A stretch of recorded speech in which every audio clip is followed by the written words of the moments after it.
Let's invite the Prime Minister, Ms. Natasha. Ladies and gentlemen, the motion before the House today is that the government should significantly reduce funding for elite public universities in order to expand access to under-resourced institutions. On our side, we believe that public education funding should prioritize equality and access, not only prestige. Education is public good, and it must benefit the many, not the few.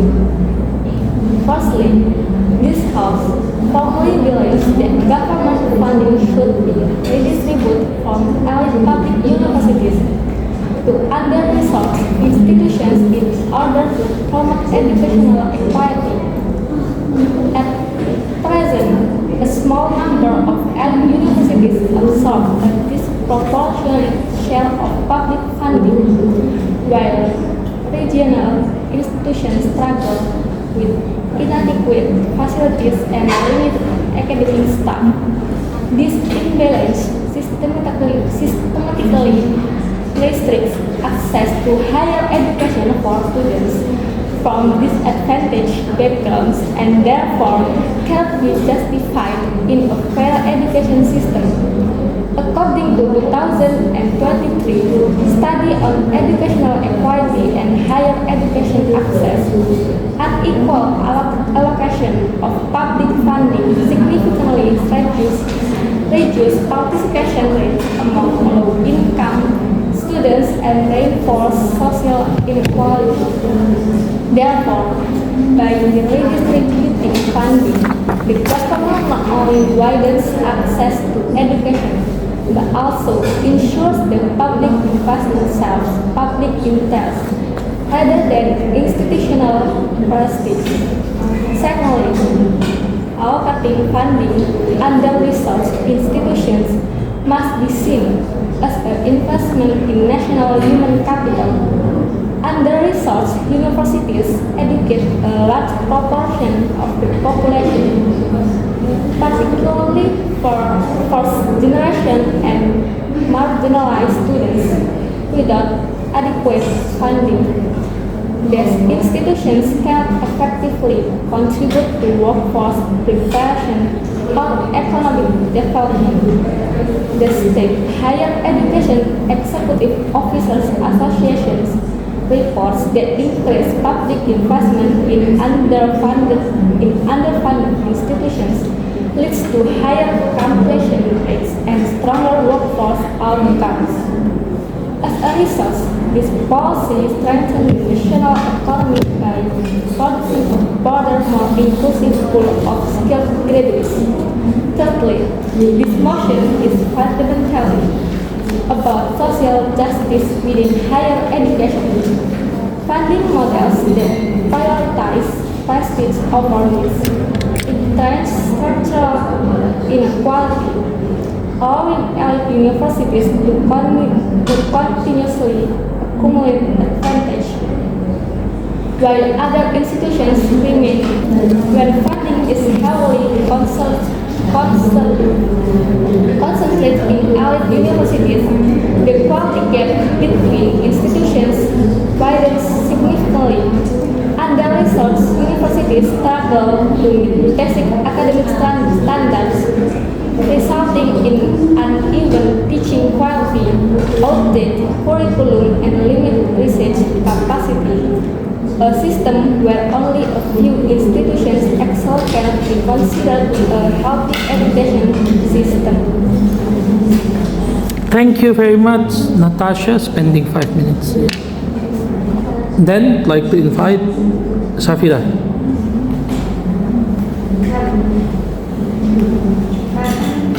Okay, here I, as a leader of opposition, strongly reject this motion because we believe that reducing funding for elite public universities threatens academic excellence, research capacity, and global competitiveness. At first, I want to answer the opening government argument, you say that academic excellence will decline. We argue that reducing funding for elite universities will inevitably lower academic excellence and research quality. However, this government relies on flawed assumption that excellence can only exist within elite institutions. In reality, excessive concentration of funding limits innovation by excluding capital institutions from meaningful participation. Strategic distribution does not eliminate excellence. It demonstrates its problem by MDPR at 2023. And then using their elite university into global competitiveness. In my opinion, it is often claimed that elite universities are essential for maintaining international rankings and reputation. Nevertheless, global competitiveness cannot be sustainably achieved through inequality. Studies indicate that strong investment system foster broader research ecosystem and regional innovation without undermining national prestige. And then for our first argument is that elite universities are engines of national innovation. They produce high impact research, train top professionals, and contribute to technological advancement.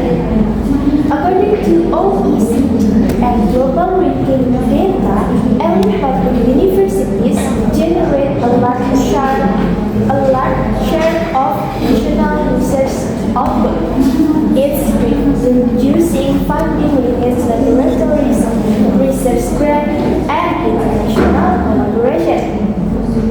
This weakens a country's global academic standing and long-term economic competitiveness. Excellence takes decades to build but can be damaged quickly. This cutting funding risks long-term national loss. And then, for our second argument, is that redistribution alone does not solve inequality.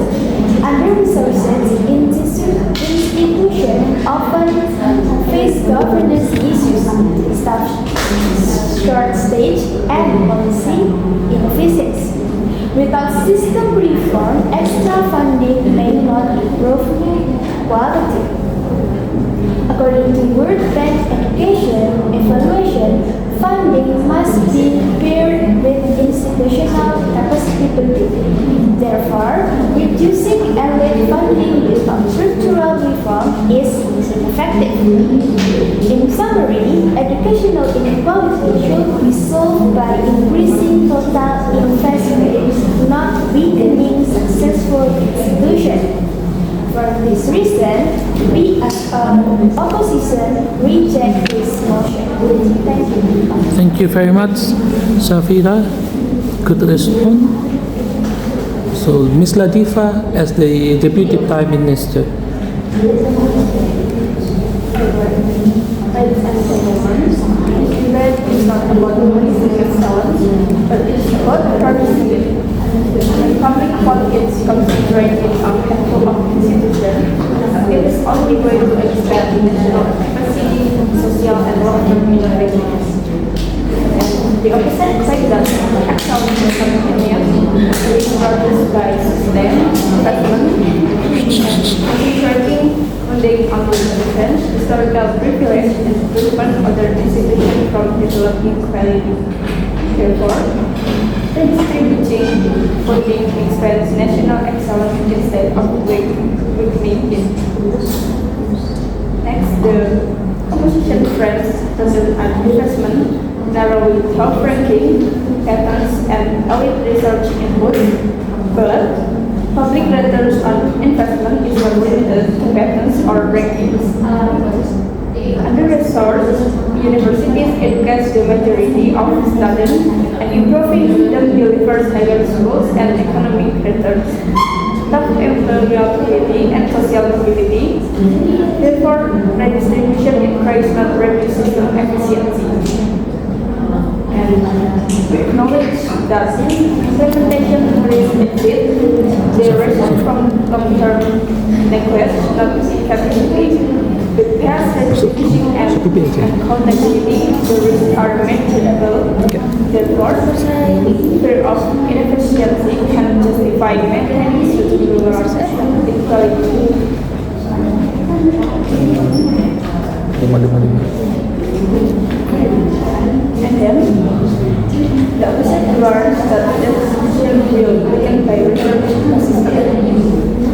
This is a phase of healing. Institution does not dismantle our universities in correct funding imbalance, and university research capability strengthens national innovation and reduces over-dependence on a few institutions. Therefore, redistribution enhances long-term research stability.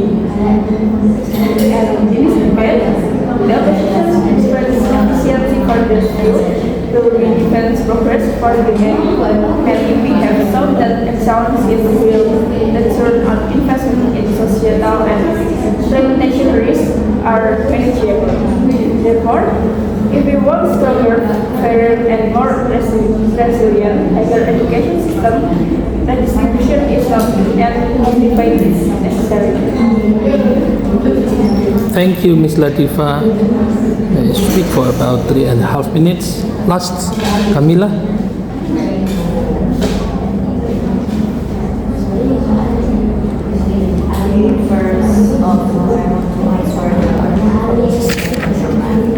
You say that the distribution is efficient. So my concern the under-resourced institution lack the capacity to manage additional funding efficiently.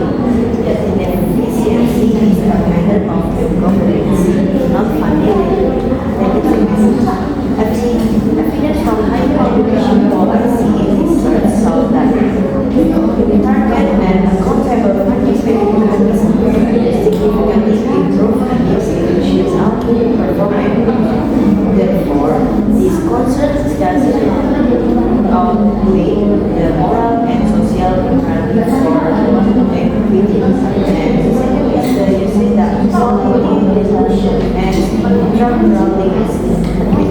Also, redistribution aims to improve system-wide quality in higher education cannot be tolerated by funding under-resourced institutions also provide academics, culture, and governance capacity. So, additional fund might not translate into real quality improvement, and as a result, redistribution drives lowering excellence at public university without significantly raising standards of the system. And next, I will start the opposition by explaining what preserving excellence is not for major progress. Our first argument is that universities benefit the entire system, and universities does not serve only elites. They train future lecturers, researchers, and policymakers will later support regional. Funding for elite universities rise, academic decline without the warranted equity card for the National Congress. This house must reject the motion. Thank you very much.